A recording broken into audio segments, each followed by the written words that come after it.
In the bustling capital city of Gaborone lived a young man named Lethabo, the heir to a vast fortune built on his family's diamond mining empire. Despite his wealth and a life of luxury, Lethabo felt an overwhelming emptiness. He was tired of people who only saw his cars, his expensive suits, and his bank account, never the person beneath. Desperate for genuine connection, he devised a plan.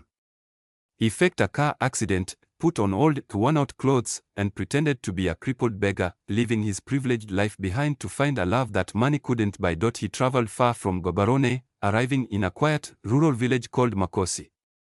There, he was met with indifference and a few shooing gestures from villagers. But then he met Boitumelo, a young woman with a smile as bright as the Mopain sun and a spirit as kind as the flowing Motswana river. Boitumelo and her aging father, Olbail, lived a simple life, surviving on their small farm.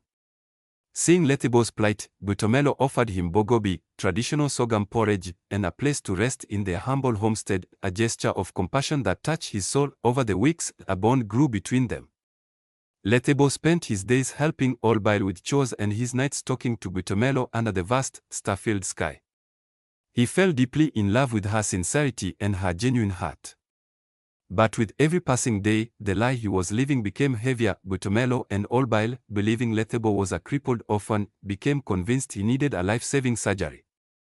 Without a second thought, they began selling off their meager possessions and saving every single puller they earned. The final act of sacrifice came when Olbail, determined to save the young man he saw as a son, sold a portion of his ancestral Masemo farmland. The weight of this final sacrifice was too much for Lethabo to bear. He confessed the truth: he was not a beggar, but Lethabo of the wealthy Shabin family from Gaborone. The revelation hit Boitumelo and Olbail like a lightning strike. The pain of the betrayal was immense. How could someone they had welcomed into their home and cared for so deeply have deceived them? In their eyes, the man they had known was gone, replaced by a stranger. News of Lethabo's true identity spread like wildfire through the village, reaching the ears of Kotla, a flashy but disingenuous businessman who had been pursuing Boitumelo. Humiliated that the man he saw as a mere beggar had turned out to be a tycoon, Kotla fled back to Gaborone.